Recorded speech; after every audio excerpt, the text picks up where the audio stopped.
Welcome back. We're now doing lesson 6, which is my whole testimony. My whole story is pretty powerful, so I didn't want to end without sharing the whole thing with you. I hope I don't bore you, and I'm just going to share from my heart, and I hope you're okay with that. I was in when I was 15. It was right after my abortion, very close. I was emotional, suicidal, down, at my lowest of lows, and I said to God, if you are real and you can make something out of my life, here it is, because I surely messed it up. And I'm yours. If that's what it takes, that's what it'll be.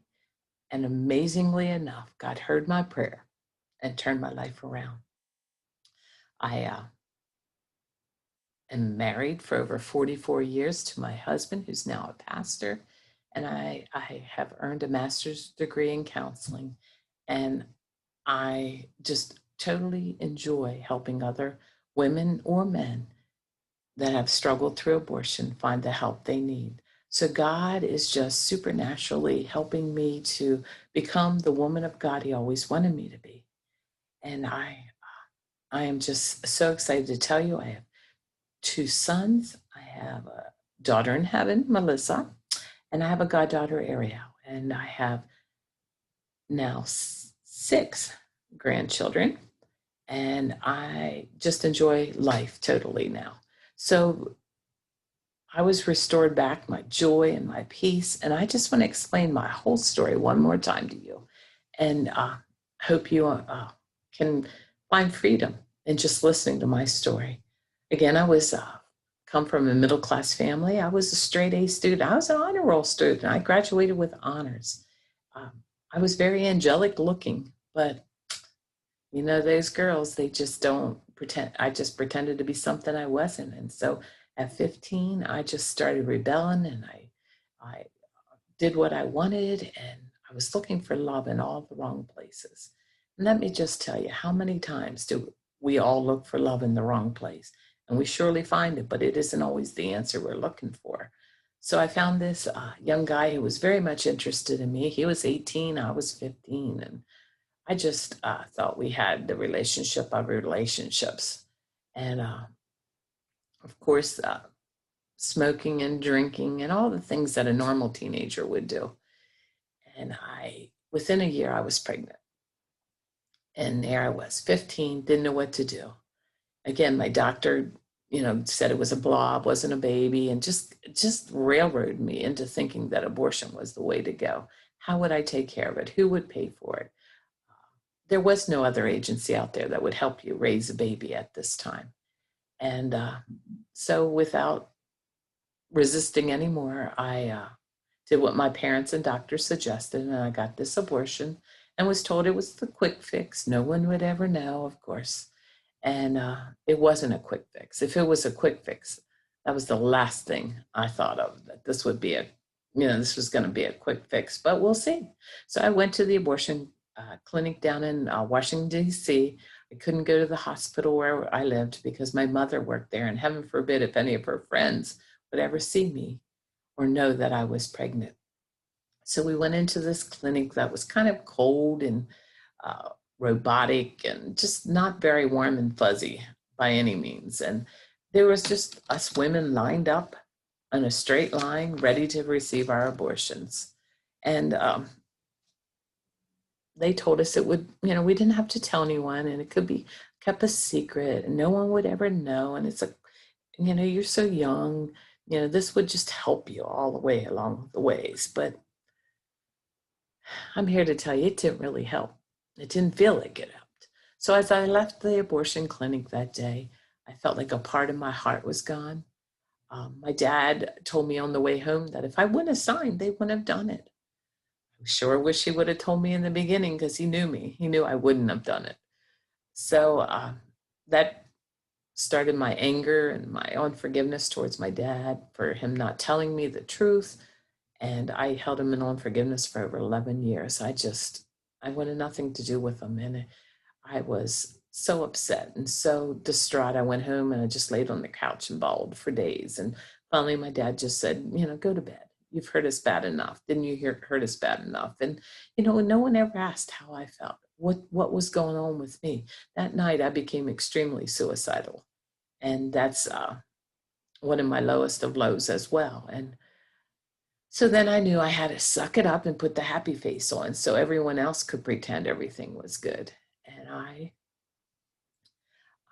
went back to school, of course, and just told everyone I was having, the monthly thing. And, there was no mention of abortion or baby ever to anyone. And they give you notes to get you out of gym class for a couple of weeks. And that was all there was. So anyway, I proceeded on with my classes, and at my senior year, I became the homecoming queen. And there I stood with a crown on my head, but my heart was screaming, if you only knew what I did, you would have never voted for me. So when times are supposed to be joyous and exciting, they just weren't inside. On the outside, I might have smiled and pretended it was fun, but it wasn't fun on the inside. So I struggled with that. And it took me a good 11 years till I finally found a group of women that had like a support group, and they started sharing their stories. And I thought, hey, that sounds like mine.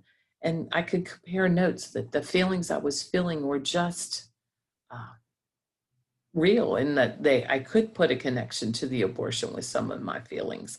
So I went through a process of healing, and I went through a process of forgiving my dad, and forgiving the people involved, like my mom and the abortion clinic, and et cetera. And I wrote angry letters like we did previous, and all those things. Every little one I did really, really helped my journey. And I finally got married when I was 19, and I I had a baby within 3 years, and this should just be so joyous. And I thought, here I was holding this beautiful baby, and then a nurse calls and says, "Oh, let's take a survey." And I thought, okay. And is this your first baby? I said, sure. She said, well, I see here you had an abortion. Well, I wanted to scream. You're not supposed to know, and no one's supposed to know. So why do you know? So I figured it out. It was all over my medical records. So I sat there with my baby in my arms, crying tears of, I don't know, just bags and bags of emotions about this. So then I had this lovely little baby, and I thought, well, surely God was going to take this baby for the baby I aborted. I had just a warped image of God. It wasn't the kind of God that exists. It's just my image. So anyway, I studied more with these ladies, and I realized one scripture that really, really stuck out was, he forgave my sins as far as the east is from the west. And to this day, I can't tell you how far that is. I can't tell you where this east and west connects, but I just knew he forgave us. And so then I found out that he counted every hair on my head. I'm a hairdresser. I couldn't believe that I was a hairdresser, and I wouldn't count everyone's hair on their head, but the word says that he counts every one of our hairs. So that doesn't sound like the image I had of a loving God. So I learned to love God the way he was supposed to be.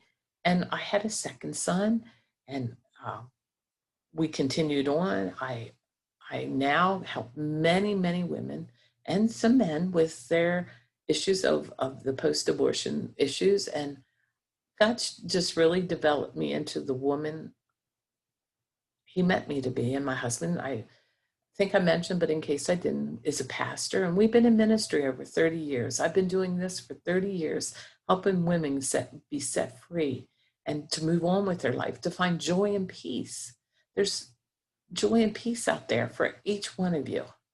And I'm just here to let you know that 1 out of 4 women have had abortions, and that you don't have to be alone. If you feel like you need more in-depth studies, we have Bible studies we can do with you. I can help you in other areas of your life. Feel free, just like I said in many of the other ones, to email me, reach out by text or call. We're here for you. You do matter. We do care about you, and we just want to help you. And we thank you for taking the time to study out these 6 lessons. And I just say, God bless and take care.